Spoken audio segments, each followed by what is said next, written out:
Ibadah disiplin dan penuh harap kepada Allah Subhanahu wa Ta'ala, serta peduli terhadap sesama melalui sholat gerhana, istisqo dan jenazah. Tujuan pembelajaran materi ini adalah: pertama, menjelaskan pengertian sholat gerhana, istisqo, dan jenazah. Kedua, menjelaskan tata cara sholat gerhana, istisqo, dan jenazah. Ketiga, menjelaskan hikmah sholat gerhana, istisqo, dan jenazah. Kita bahas terlebih dahulu mengenai sholat gerhana. Sholat gerhana dalam fikih Islam dikenal dengan istilah sholat kusufain yang berarti sholat dua gerhana atau sholat yang dilakukan pada saat terjadi gerhana matahari maupun bulan.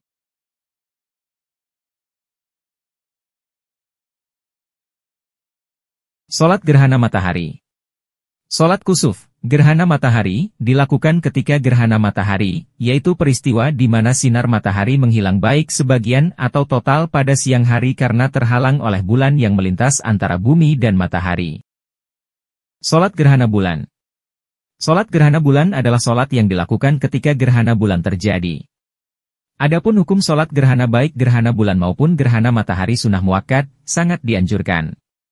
Pelaksanaannya disunnahkan secara berjamaah. Meskipun demikian sholat gerhana boleh dilakukan secara munfarid, sendiri-sendiri.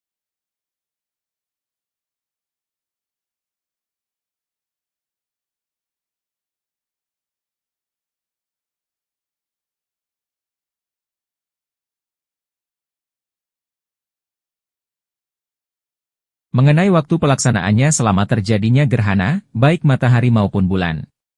Sholat kusuf dilaksanakan pada waktu mulai terjadi gerhana matahari sampai saat matahari nampak utuh seperti semula. Sedangkan sholat khusuf dilakukan pada saat gerhana bulan sampai bulan kembali nampak utuh. Tata cara sholat gerhana. Sholat gerhana dilaksanakan sebanyak 2 rakaat dengan 4 kali rukuk. Berikut ini tata cara pelaksanaan sholat gerhana. 1. Membaca niat. 2. Takbiratul ihram. 3. Membaca surah Al-Fatihah. 4. Ruku. 5. Berdiri dari ruku. 6. Ruku kedua. 7. Itidal. 8. Sujud 2 kali. 9. Berdiri. 10. Salam. Untuk lebih jelaskan mari kita lihat video berikut yang dikutip dari laman YouTube NU Online. Berikut ini tata cara pelaksanaan sholat gerhana yang lebih utama. 1. Niat sholat gerhana matahari sendirian. Usolli sunnatan likusufi syamsi rak'ataini lillahi ta'ala. Artinya, saya sholat sunnah gerhana matahari 2 rakaat karena Allah Ta'ala. Berikut ini niat sholat gerhana matahari menjadi imam. Usolli sunnatan likusufi syamsi rak'ataini imaman lillahi ta'ala. Artinya, saya sholat sunnah gerhana matahari 2 rakaat sebagai imam karena Allah Ta'ala. Berikut ini niat sholat gerhana matahari menjadi makmum. Usolli sunnatan likusufi syamsi rak'ataini ma'muman lillahi ta'ala. Artinya, saya sholat sunnah gerhana matahari 2 rakaat sebagai makmum karena Allah Ta'ala. Berikut ini niat sholat gerhana rembulan sendirian. Usolli sunnatan li khusufil qamari rak'ataini lillahi ta'ala. Artinya, saya sholat sunnah gerhana rembulan 2 rakaat karena Allah Ta'ala. Berikut ini niat sholat gerhana rembulan menjadi imam. Usolli sunnatan li khusufil qamari rak'ataini imaman lillahi ta'ala. Artinya, saya sholat sunnah gerhana rembulan 2 rakaat sebagai imam karena Allah Ta'ala. Berikut ini niat sholat gerhana rembulan menjadi makmum. Usolli sunnatan li khusufil qamari rak'ataini ma'muman lillahi ta'ala. Artinya, saya sholat sunnah gerhana rembulan 2 rakaat sebagai makmum karena Allah Ta'ala.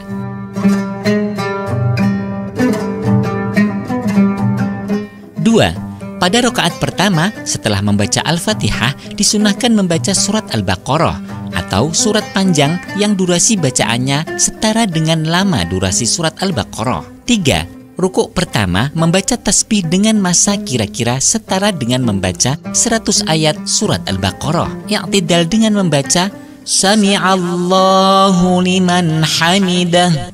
5. Membaca surat Al-Fatihah lagi. Setelah itu, disunahkan membaca surat Ali Imran atau surat yang panjang waktu bacaannya setara dengan surat Ali Imran. 6. Rukuk kedua dengan membaca tasbih dengan masa kira-kira setara dengan membaca 80 ayat surat Al-Baqarah.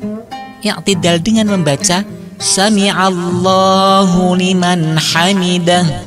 7. Sujud pertama dengan membaca tasbih dengan durasi kira-kira setara dengan membaca 100 ayat surat Al-Baqarah. 8. Duduk di antara dua sujud. 9. Sujud kedua membaca tasbih dengan waktu kira-kira setara dengan membaca 80 ayat surat Al-Baqarah. 10. Berdiri untuk melanjutkan rakaat kedua.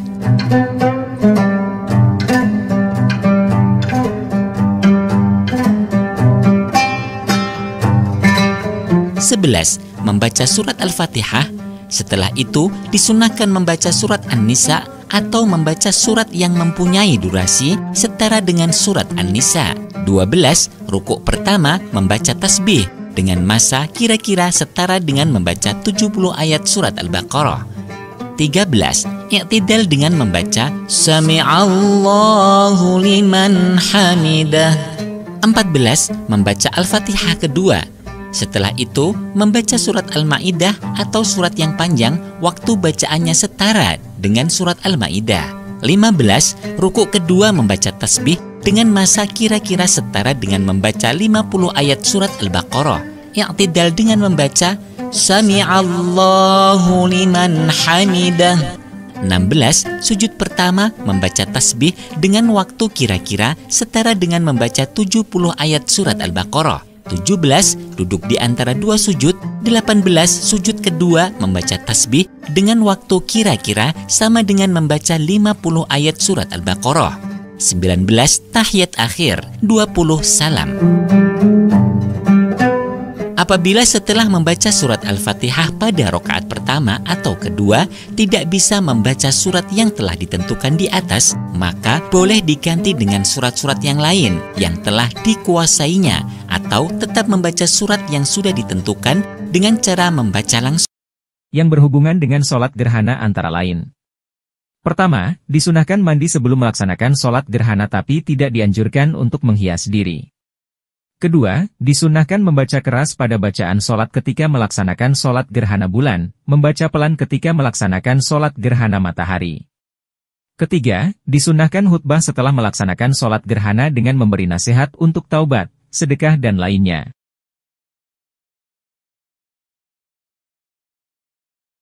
Mari kita lanjut sholat sunnah berikutnya, yaitu sholat istisqa. Istisqa berasal dari bahasa Arab, yaitu al-istisqa yang berarti meminta hujan, yang disebabkan hujan tidak pernah turun atau musim kemarau.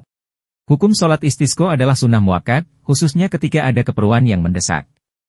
Misalnya terjadi krisis air, kekeringan lahan pertanian, kebakaran hutan, polusi asap, sementara hujan belum kunjung datang. Berikut tata cara sholat istisqa. 1. Sholat 2 rakaat. 2 rakaat pertama takbir 7 kali sebelum membaca surat Al-Fatihah. 3 rakaat kedua takbir 5 kali sebelum membaca surat Al-Fatihah. 4 khutbah 2 atau sekali sebelum, atau setelah, sholat. Khutbah setelah syalat lebih utama. 5 sebelum masuk khutbah pertama khatib membaca istighfar 9 kali. 6 sebelum masuk khutbah kedua khatib membaca istighfar 7 kali. 7 perbanyak doa dalam khutbah kedua. Di dalam pelaksanaan sholat istisqa ada beberapa hal yang perlu kita ketahui bersama. Proses sebelum melaksanaan sholat istisqa. 1. Imam mengajak masyarakat untuk bertobat, memperbanyak istighfar, bersedekah, menghentikan maksiat dan kezaliman, serta berdamai dengan muslim lain yang dimusuhi. 2. Dianjurkan juga agar imam beserta masyarakat berpuasa selama 3 hari sebelum melakukan sholat. 3. Di hari keempat setelah berpuasa, Imam beserta masyarakat bersama keluar menuju lapangan untuk sholat dengan menggunakan pakaian reguler yang dipakai bekerja setiap harinya, bukan pakaian bagus. 4 orang tua, anak kecil, serta orang-orang yang lemah secara fisik dibawa serta untuk ikut sholat. 5. Bagi yang mempunyai ternak, dianjurkan membawa serta ternaknya ke lokasi sholat dan ditempatkan di tempat yang sekiranya tidak mengganggu jamaah. Selanjutnya proses pelaksanaan sholat dan khutbah. 1. Membaca niat. Adapun niat pelaksanaan sholat istisqo sebagai berikut. Usholli sunnatal istisqo irokataini lillahi ta'ala.